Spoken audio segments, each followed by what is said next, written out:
Good evening, everyone, and nice to see a full hall, and I think some people in the room below as well, so good evening to you too. Welcome to the online listeners. That's not for your benefit. I think there are a growing number of those as well. This is going to be the fifth of my lectures on the subject of Britain in troubled waters, and I continue to be indebted to the Frank Jackson Foundation for supporting my role here as Professor of Environment and allowing me the indulgence of giving these talks. Now, tonight I want to talk to you about rivers, or more specifically about river channels. Rivers were my first love, actually, as a young environmental science researcher back in the 1970s. I should have said then, apart from my husband, of course, in case he's listening later. I'm going to tell you something about that research this evening and explain why it's still relevant today.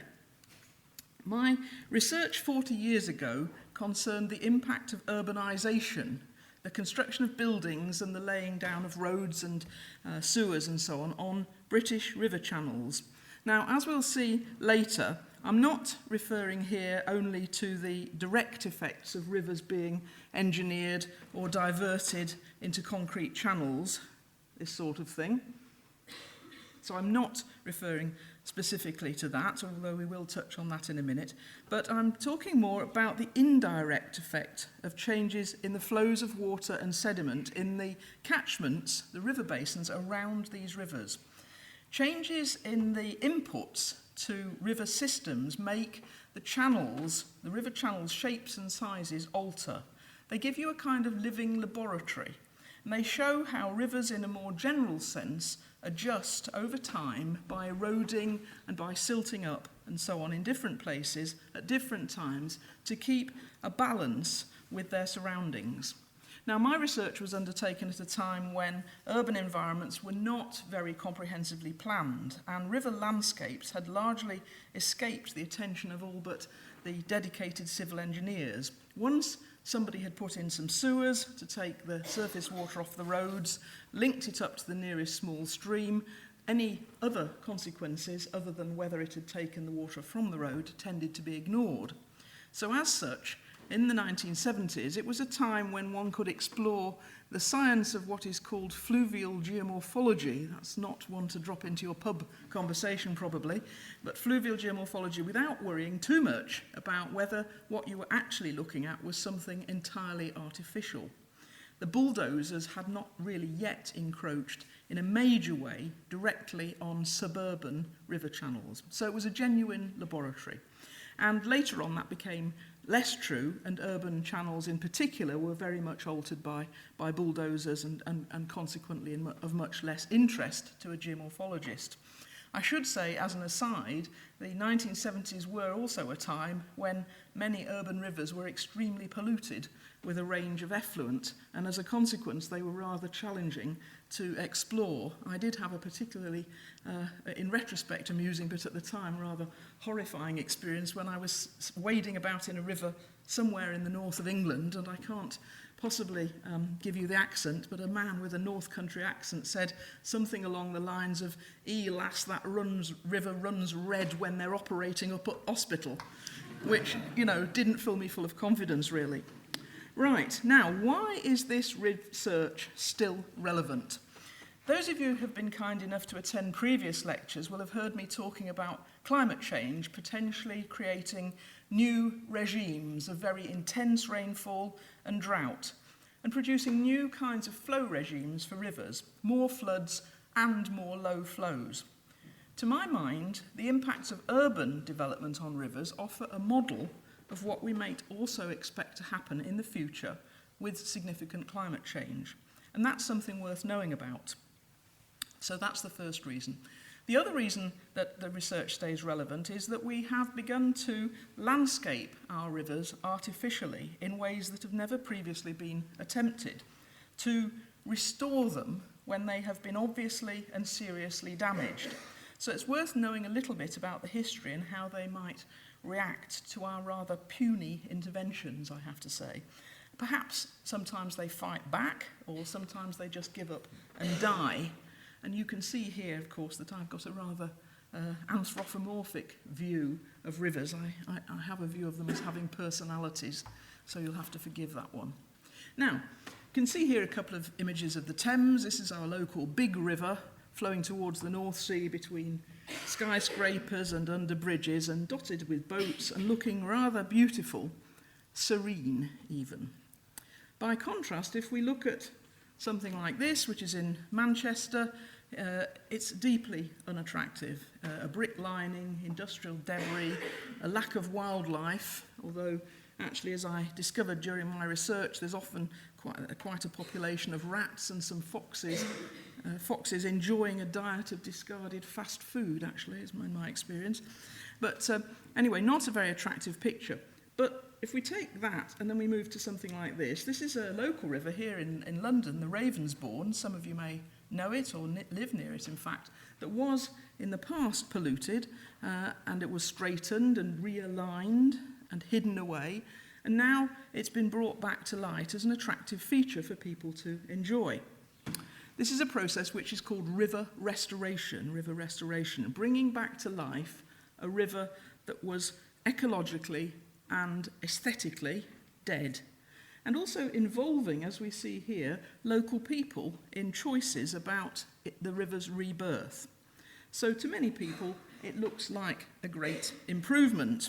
But tonight, I want to explore a little bit more about the background to Britain's damaged rivers, what the word damage actually implies, what benefits there might come from this form of restoration, and whether there are any drawbacks. Now, I want to ask you to imagine yourself in another time. I'd like you to, don't close your eyes, but just imagine a few thousand years ago what it was like here. I would say once upon a time, long time ago and far away, but it's actually a long time ago, and here I want you to think about. What was it like in London? Well, in much of lowland England would have looked something like this. Covered by an open forest, a wild wood. This isn't really a wild wood if you look carefully. There's a footpath, I think, going through the middle. But a wild wood made mainly of oak and hazel, with a few perhaps grazing herbivores and some natural fires and perhaps the wind knocking trees down from time to time, which kept some open grassy clearings in the wood. We know that this is true because we can find pollen grains and the remains of particular beetle species trapped in sequences of sediments in small lakes, and we can date those sediments with carbon-14 dating, and we can see how the environment's changed over time. Rivers would probably have, here's a slope, a steep slope, maybe this is what, Hampstead Heath, maybe, something like that. Rivers, by contrast, would have meandered through these woods and clearings with large boggy areas of wet woodland or marsh being associated with the floodplains of those rivers. And as the soils developed slowly by weathering of rocks and debris that had come out from underneath the retreating ice sheet, not perhaps in London but further north, they increasingly acted as a sponge, holding water and indeed carbon and reducing the speed of the runoff of the water and the flood peaks. They also held the sediment, and the sediment was held back as the soils and the forest developed. By the way, did you know, I'm sure nobody knows this, it was International Year of Soils last year. It bypassed me, I have to say, but perhaps there are specialists here, I don't know. Anyway, we also know from that early Mesolithic times, that's about between about 10,000 and 5,000 years ago, there's some evidence of fire in these sequences in lakes, and an increase in the number of the amount of grass and other kinds of trees such as beech and lime or linden trees and elm. And what that signals is that people had arrived on the scene and had begun to manipulate their surroundings to hold on to or secure their food supplies. And we also know the climate was warming up a bit after the Ice Age. Now, if we jump forwards a little bit to medieval times, a little bit before Thomas Gresham was alive, the English countryside was different again. Most of the tree cover had probably been cleared. In fact, most of it had probably gone by Roman times, in fact, in England. and in order to allow cultivation, arable cultivation of strips of wheat and oats and peas and beans and so on. So in that instance, for much of the year, the soil, the ground would have been disturbed and loosened by ploughing, and in the winter probably denuded of vegetation and open to heavy rainfall. So a brown landscape rather than that green landscape in the woodlands. Now actually, in these periods, we know relatively little about what rivers were like, apart from what we see in relatively recently in contemporary illustrations and descriptions. I've got a few here. This first one is wonderful. I don't know if any of you have live anywhere near Oxford, but if you go into the Bodleian Library, there's this wonderful tapestry called the Sheldon Tapestry hanging up in the Bodleian Library at the moment, and you can see there, winding through the middle of the, with a bit missing, the Warwickshire Avon, and here's Evesham. I live about there somewhere. So, contemporary descriptions, this kind of thing. This is a map. How accurate is it? Actually, we don't know. This one's from 1609.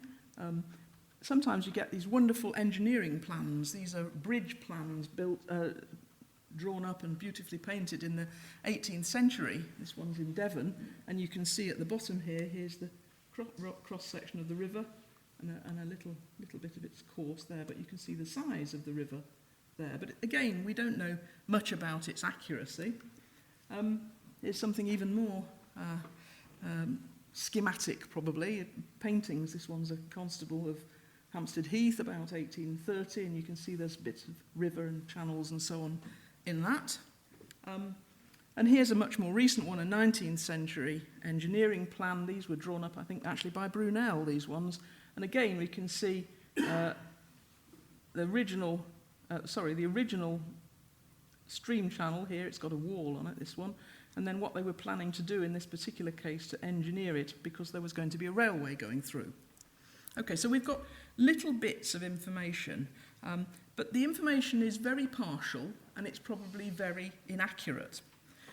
There are geological or stratigraphic investigations of river-borne sediments laid down by waters in what we now call the Anthropocene age, the age of humans dominated by human beings, where river sediments include pottery, and they also include these days plastics. Those can tell us more about the shape and size of river channels, but the research is slow to deliver on those, slow to tell us very much. Now, the point that I want to make here is not so much to clarify the post-glacial history of Britain, but to point out that the environment of this island has always been changing. Especially with relevance to river channels, the amount of water that runs over and through the ground after rainfall and the amount of sediment that it can pick up easily and transport have changed too, in ways which we only see little glimmers. Nothing stays the same.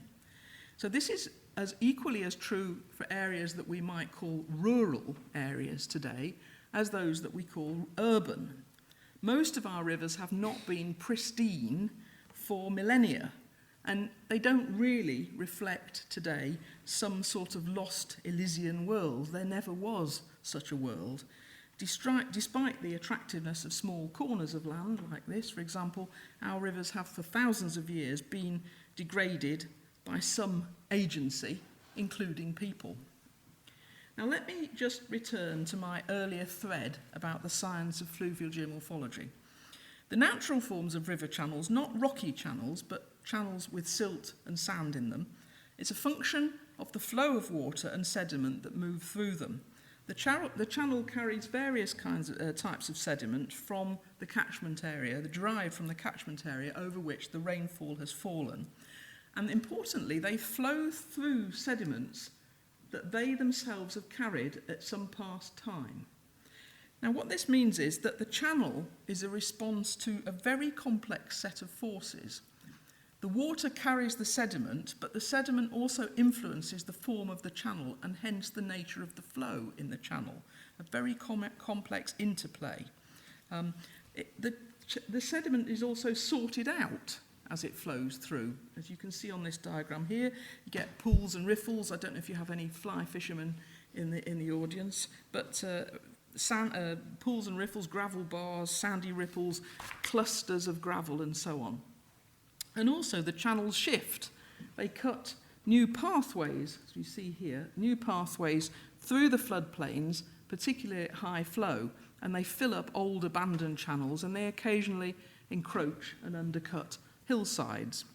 So the point here is that the cross-section of the channel and the pattern can give you a river which is wide, shallow and winding, sinuous, or deep and straight, or even with lots of channels. It's a very complex picture, not only because of that, what's going on in it today, but also because it carries a legacy of what went on in the past. It shows, for example, if you look at a river channel, it will show you evidence of the last big flood coming through.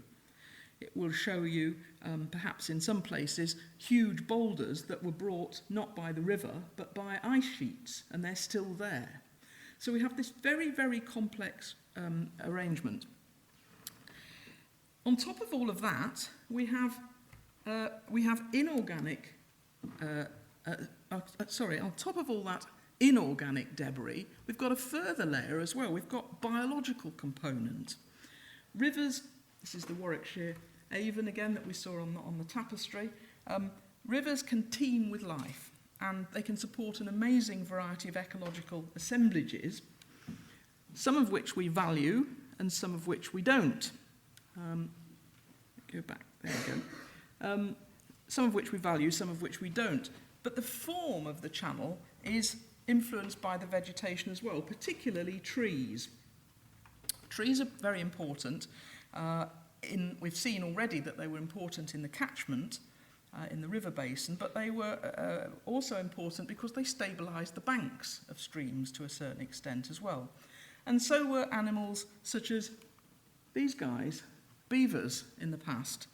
They're woody debris dams, and you can see them sitting on top of one here, held back astonishing volumes of water in headwater reaches of many rivers. And some research is actually going on this today, in where beavers have been reintroduced, confusingly, into the River Otter. I find that rather ridiculous, but in Devon anyway, and research is going on from the University of Exeter. Now, all of that complexity is what makes fluvial geomorphology, in my opinion, one of the most complex of the sciences.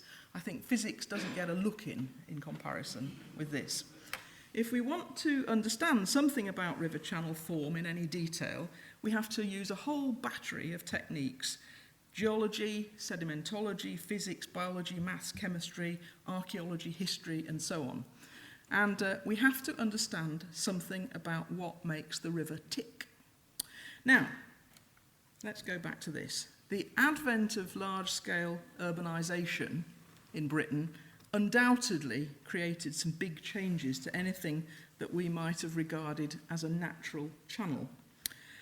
As urban areas expanded, rivers and streams that had provided drinking water and waste disposal opportunities became overloaded with dirty water and a nuisance.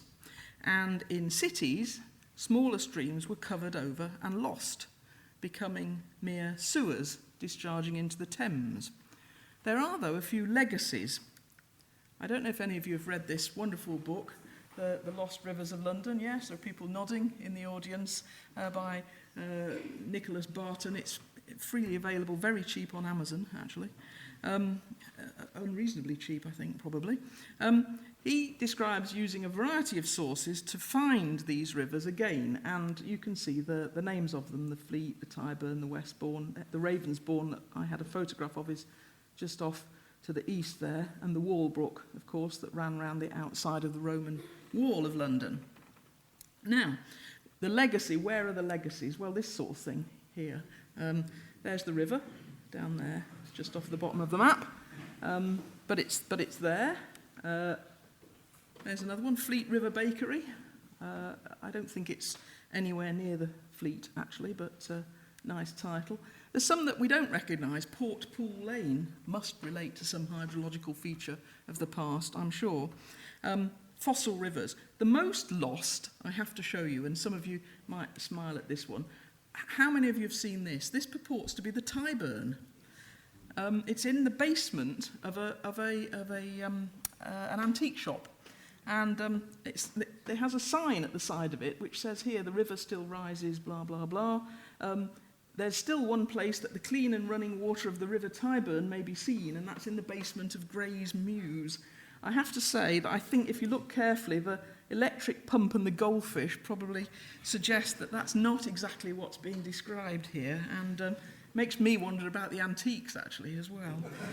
But anyway, maybe that's the Tyburn, but certainly these rivers are there.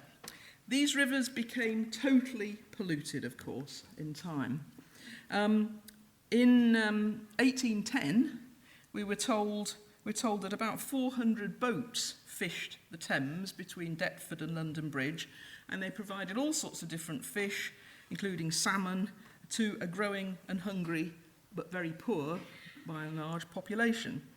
By 1828, only 18 years later, the runoff from privies, gasworks, factory effluent and so on had completely destroyed those fisheries, damaged the river's ecology beyond recognition. I'm sure tonight's audience, you've read previous descriptions of this, but I like the one on here, the bloodworms. There's a picture of one at the top of the screen there. But it says, no matter, you'd walk through concentrated essence of sewage in a drought. If you take one of the handouts, there's another quote about that as well. So, those are very obvious forms of damage to rivers. There are, however, less obvious forms of damage which I want to evaluate for a few minutes. And I should say at this point, of course, that rural channels are not immune from damage either. This is an interesting photograph. You can see it's a small channel. It's had all the vegetation ripped out and I guess a bulldozer or something down it. It's in one of the estates in the Cotswolds that purports to be environmentally sensitively managed, and I saw it about a month ago.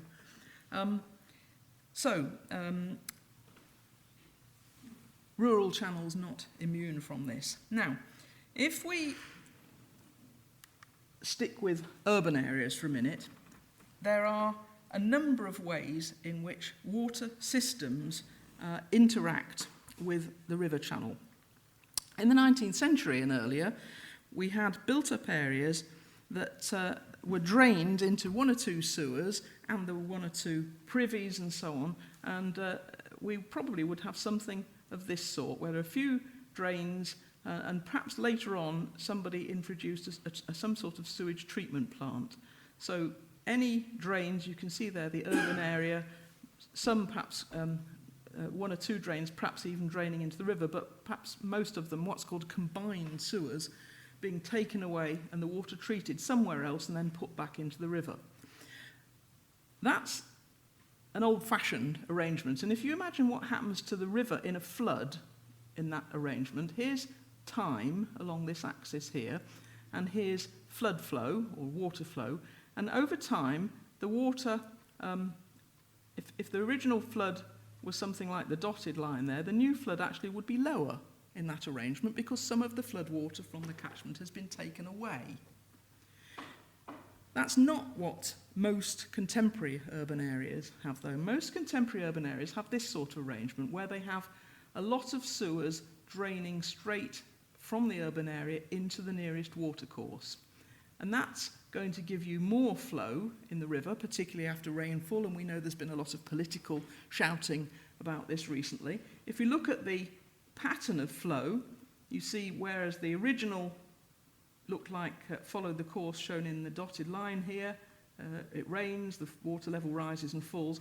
After the drainage, after the urban areas there is a much bigger flood peak with all of the water running off quickly into the stream. I won't go through all the other permutations of this, but you get the general idea. Now, let's turn to a real example. This is Skelmersdale Newtown. Have we got anybody from Skelmersdale? Right. Well, I'll have to ask you to imagine then. This is a stream that flows north. It starts down here, flows north This is a place it's north of Liverpool. And the urban area of Skelmersdale occupies a large proportion of this river basin. This diagram actually shows you the geology. But a lot of Skelmersdale, the built-up area of Skelmersdale, covers the catchment. And Skelmersdale was built after the Second World War. It was to accommodate people who were moved out of Liverpool and Manchester, out of the slums of Liverpool and Manchester. And it was built quite quickly over 3 or 4 decades, and by the 1970s there was a lot of it. You can see here there's a gauging station here. And I want to just say a little bit about that. I'm not expecting you to undergo an examination on this because it's taken from another piece of work which is a bit complicated.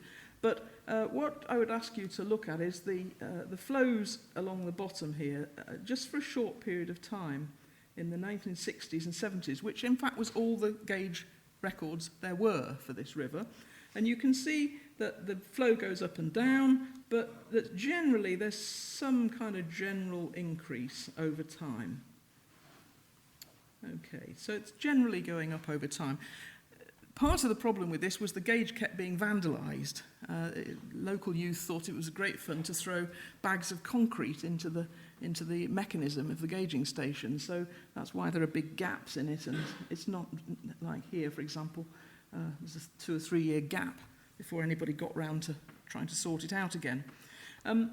So the records are frequently short, and this is actually a river in an urbanising area that has some records. Most rivers records in the UK are very short, and they don't relate to any periods of urbanisation. So this is about one of the best examples we have, and it's not very good. Okay, now the indication here, as I said, is that the flood flows here are increasing, and it's the flood flows that are responsible for maintaining the size and shape of the channel. So what happens?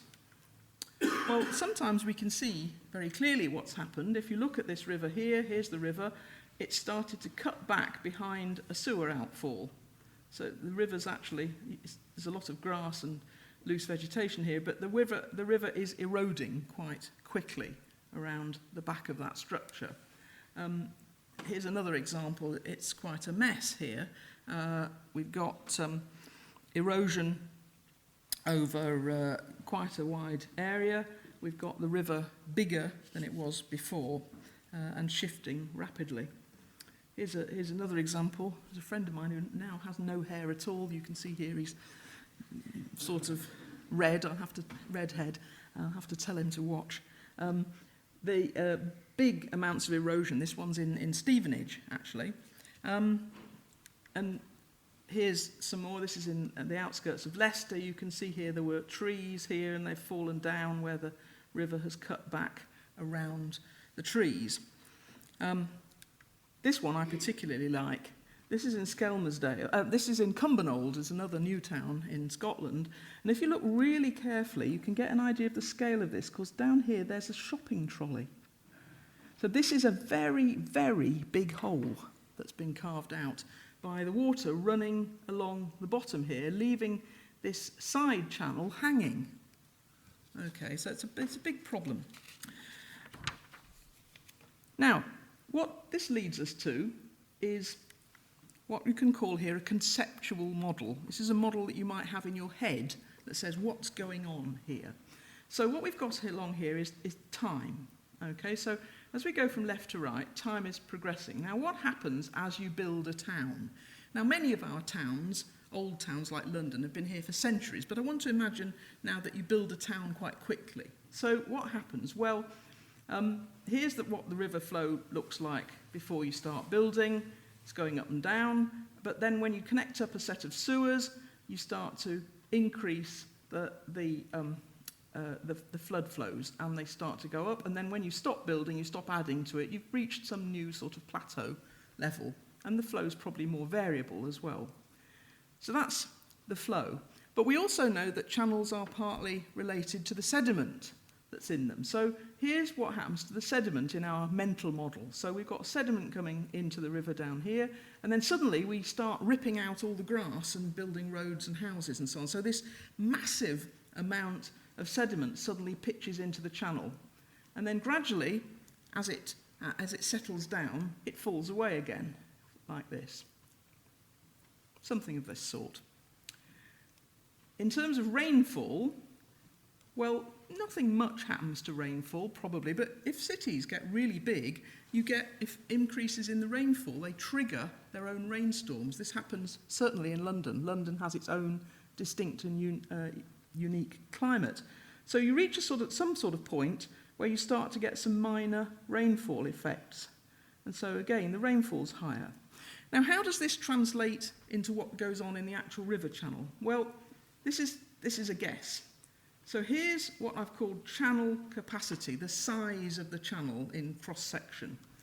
So it starts off like this, then suddenly you've got all this sediment, so it gets full of sediment, silts up, and then as the flood flows start to come through, it increases in size, and in the long term, it's going to be bigger than we thought. That's damage, okay? That's damage to the river. But we don't know, at the moment, we don't know how much damage, because all of the evidence we have is very partial, as we've seen already. So how can we find out a bit more about the nature of the amount of erosion or amount of damage that happens in a stream channel when we don't know what it was like beforehand, and we've got very little information about what was going on whilst the town was being built? Well, here I'm going to give you another word for your pub conversation. We use something called an ergodic hypothesis. I'm really sorry about this. There's two things you're going to take away tonight, I hope. One is an ergodic hypothesis, what that is, and the other one is an intense understanding of multivariate statistics, but we'll get to that in a minute. I bet you can hardly wait. Okay, so what we've got here is a diagram that shows here is the size, along the bottom, the size of the river basin. How big is the river basin that is generating the water that's coming into this channel? So small river basin, big river basin. And up the side here, we've got how big is the channel? How big is it in cross-section? Now, all those different lines on there took me years of sweat to generate. I measured hundreds of river channel cross-sections across Britain. And in each river, you get some sort of relationship between the size of the river catchment and the size of the channel. That's not surprising, is it? The London area drains a big area, and the Thames is a big river. Okay, but they're roughly, in fact, when you look at them, they tend to be what we call linear, straight-line relationships, roughly. Okay, but the relationships are all over the place. So the lines that are on there are, in fact, for rural river channels mostly, but they are different in form. The channel increases in size at different rates. In fact, if you look really carefully, you can see that I've got logarithmic axes, but I won't worry too much about that for now. So, now what we can do with this is we can use these kind of relationships to infer how much change there has been to the river channel. So let's just go on to this. I want you to look at the top diagram here, which is for the River Tord in Skelmersdale. So along the bottom, we've got the drainage area here. It's going from about 1 square kilometre up to 40 or 50 square kilometres. And the open circles on this here show you the relationship between the size of the channel and the drainage area. And you can see there's a kind of scattering here with a line through them. But if you look at the urban channel, the black dots, you can see particularly here, below the town, the river has a cross-section much larger than its rural equivalents. Get it? So what we've done here is, instead of being able to record something over time, varying over time, we've looked at the way things vary over space instead. So an ergodic hypothesis is called a space-time substitution. Okay, we can't find and measure over time, but we can measure differences in space at different places and assume that those represent changes over time. Now, that's a simple model. And in fact, if you look carefully, width and depth also increase, width rather more than depth. And if you measure the distance between one of these cross-sections and this line here, you'd be able to say how much bigger than you expected the urban channel is. So if we took this, let's say, some point here, we can see the channel's about, 4 or 5 square metres, and we'd actually only expect it to be 0.5 of a square metre, something like that. So it's a lot bigger than you'd think. Now, these relationships, these are very simple relationships, these ones here, between drainage area and channel size. They're very simple. And in fact, they're not really a very good description of what's going on. And partly that's because of other things. It's not only the size of the river basin that influences the size of the channel, it's other things. So if we disentangle some of these and we look at river channels in different kinds of settings, we might have rivers on impermeable rocks, give you a pattern that look like that, is drainage area and channel capacity, channel size. And then here's some rivers on chalk and limestone, and they're much smaller, as you might expect. So we can see here that geology is one of the other things that influences the size of the channel. Now, I'm not going to go through all of this in detail, and I've also discovered when I looked at this that it's lost some of the bits of the equation when I pasted it in. But the important point is that statistically we can use many variables to predict the size of a rural river channel. And some of the things that come out of as being important are, as we said, the drainage area of the catchment, but also something called drainage density, how many rivers are there in the area, what's the rainfall intensity of the area, are the rocks permeable or not, what's the soil like, and what shape is the catchment. Now, all of those things are things that you might expect to influence the amount of water, if not the amount of sediment, arriving in the channel. And if you do that, you can make predictions of the size of the channel that actually start bending. So instead of the straight lines that we had before, we've got rather more wiggly lines, which are actually a better model for any one river as to the original size of it, its rural size. Okay, now once we do that, we can go back and look just the same way as I did before, using the multivariate estimate of channel size, which for the river in Skelmersdale is this line here. These are some rural rivers in the same area, but here's our river.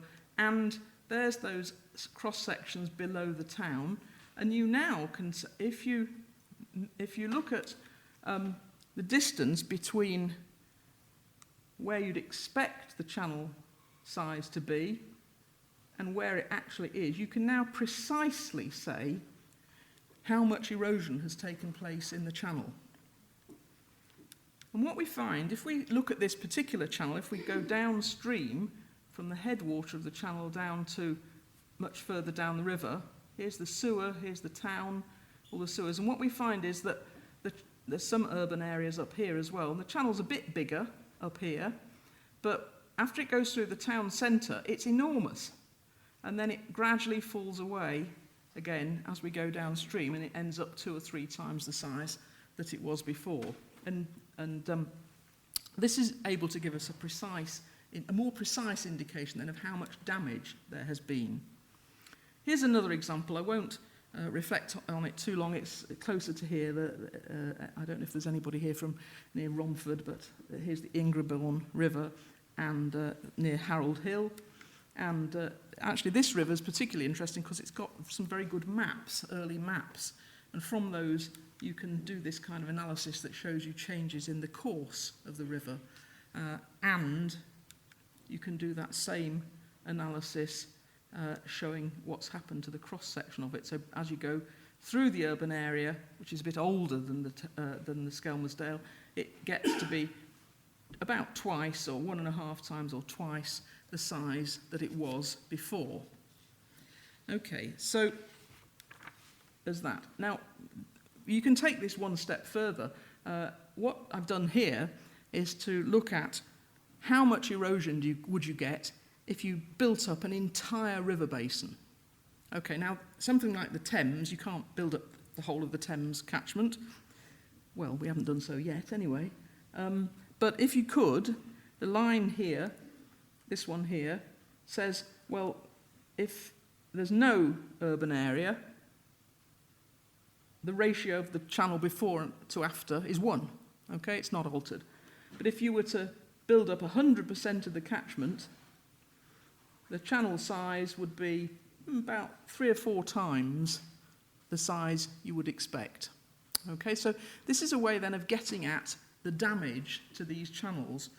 I won't go through the lower line, but chalk streams are a bit more difficult to deal with.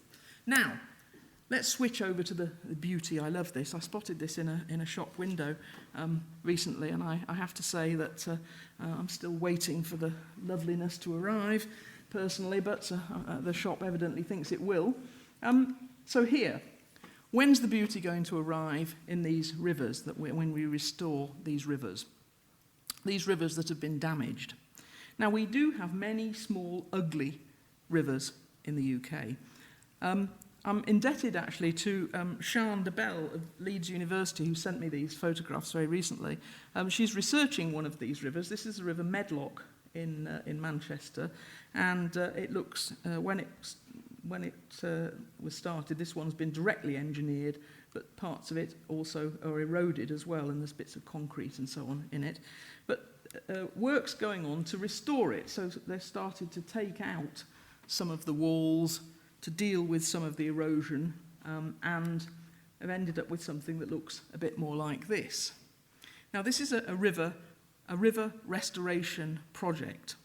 There's some improvement to the river, of course, but the main problem that Sian picked up herself is that only a couple of kilometres of the river has been done. So we've taken a river that goes from the outside of Manchester into Manchester, taken out a couple of kilometres, and tried to put it back to some natural condition. Now, rivers obviously feed the water, and the sediment goes right down the channel. So taking out a piece of river in the middle like this and trying to put it back to some natural situation is actually, one starts to wonder about that. It's pretty expensive as well. The other thing that she discovered in her research is that actually the local people didn't like it very much when it had been done. They didn't like the wildness of it. They preferred their river to be more manicured, controlled with mowed grass and bits of concrete paths and so on.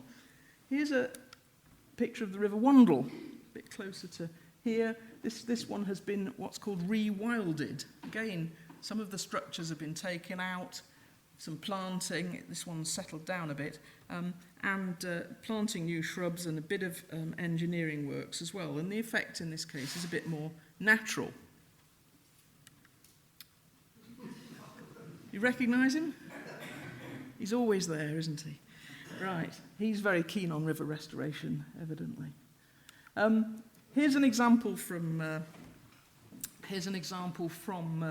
Germany, where you can see here that the river had obviously, at some point, it's here, but at various times it had been straightened, and they've been engineering back into it some bends. This is the River Lippe in Germany, and doing all sorts of channels and bulldozing new channels to make it more diverse.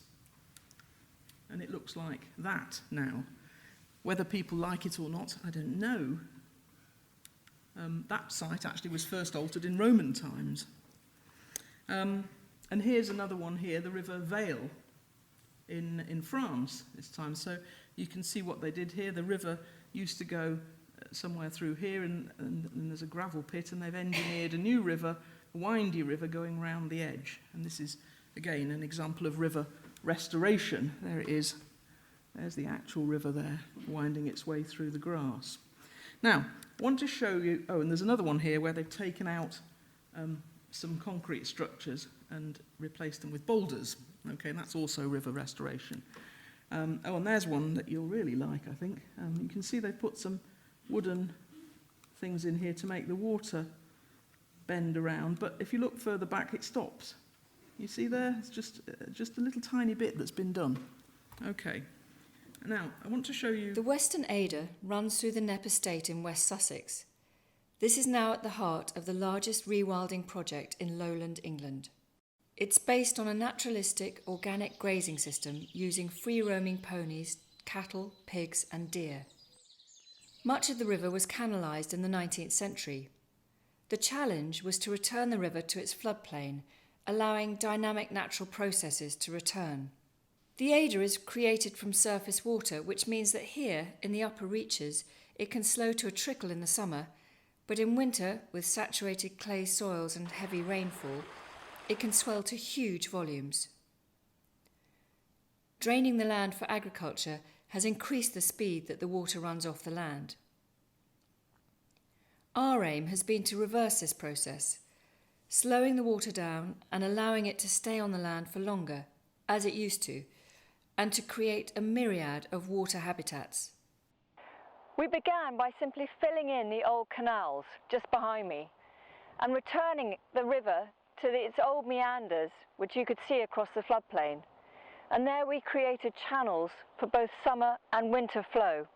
A gang of volunteers put in woody debris blockages to create complexity and new sediment pathways. This has created a range of new aquatic habitats like eddies and pools and riffles, as well as submerged and exposed sediment bars. It's been an incredibly dry spring with very little rainfall, but normally these woody debris blockages trap sediment and twigs and other organic matter, and this allows oxygenation, which in turn improves the water quality. In effect, we've been behaving exactly like beavers. We've created 25 hectares of scrapes. Some of them hold water all year round, others dry up entirely in the summer. And this has created a range of important habitats for aquatic plants, invertebrates, and for wintering and breeding birds. We also took out 4 weirs and modified another to allow easier passage for fish. In the first month, we counted 6 sea trout running over the Hammer Pond spillway. Okay, that's an example of a river restoration project in Sussex. Standing here in the beautiful clear waters of the River Dun, fed by the groundwater aquifer of the North Wessex Downs.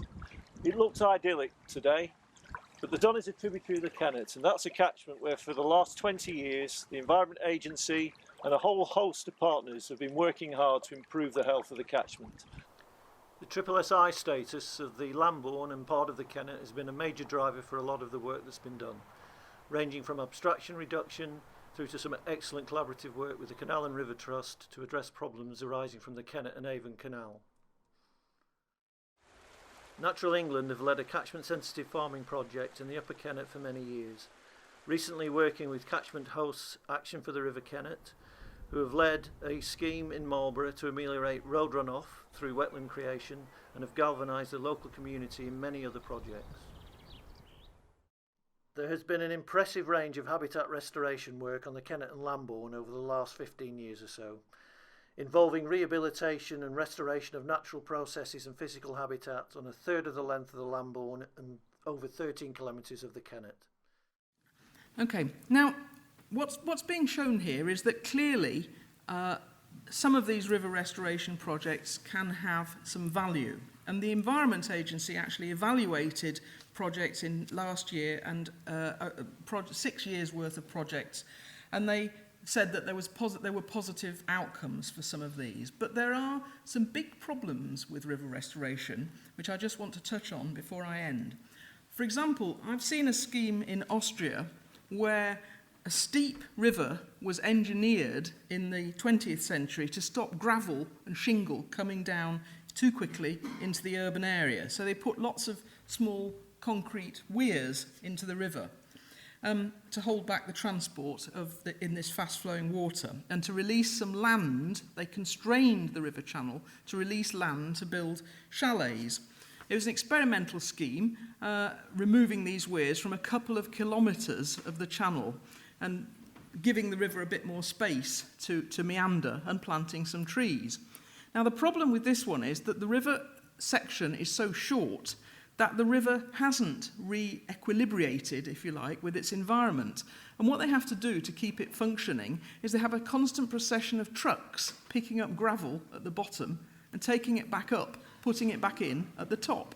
Now, that's clearly not a sustainable approach to river restoration. It's not a holistic approach where you consider every element. The reach is simply too small for the river to adjust in this geomorphologically appropriate way that I described earlier. Even if you get some local ecological benefits and some flood benefits, very doubtful in that case actually, it's too small, it's very expensive. And of course, if there's a big flood, the whole thing will just be wiped out again. 2 kilometres in a whole basin is not enough to be dealing with.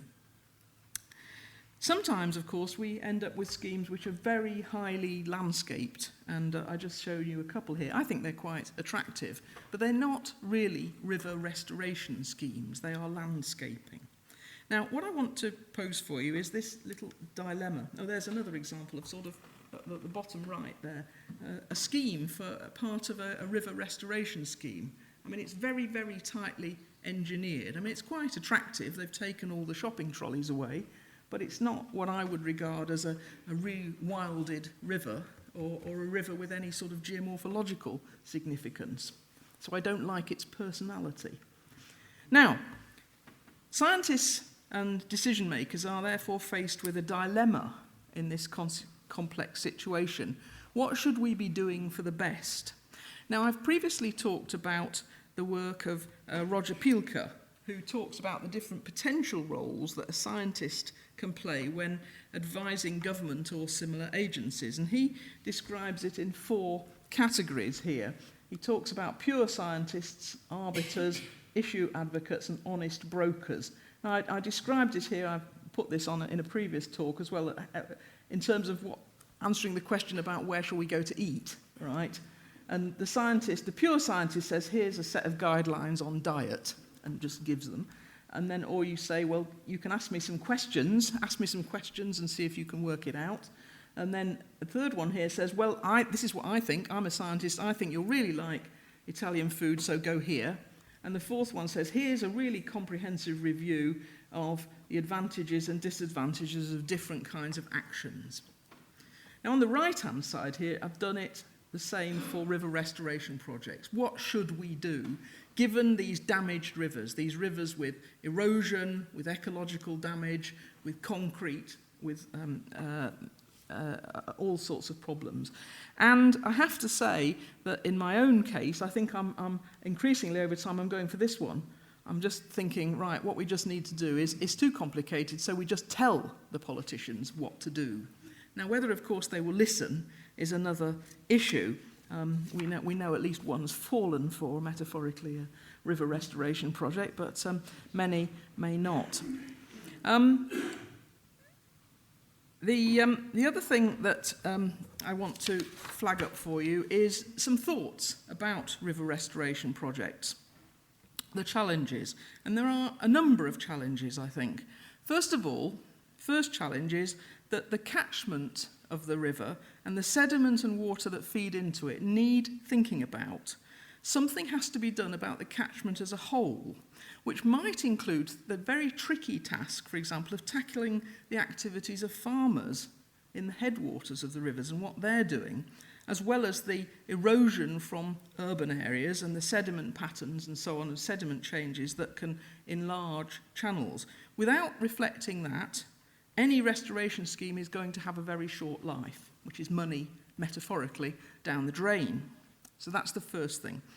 The second thing that we have to think about is taking a decision on what we actually want to see. Because if we want a more natural river, well, what is the natural state of a UK river? I can't answer that question, and I don't know whether any of you can, because our rivers have always changed over time. Third thing is to do with this idea about taking out short stretches of river. It doesn't work. Rivers are integrated systems of water and sediment moving through the landscape. And in changing one short piece of the section, that's going to be expensive and it's not going to have much impact. It's not going to protect you from downstream flooding, for example, which a longer reach would have done. But it's cheap. That's why we do it in short sections. Fourth point, we should be using the river to do some of the work. Rivers erode, they move around. If you take away some of the constraints, they will rebuild their floodplains and rebuild their channels and their ecology. And that will happen relatively speedily.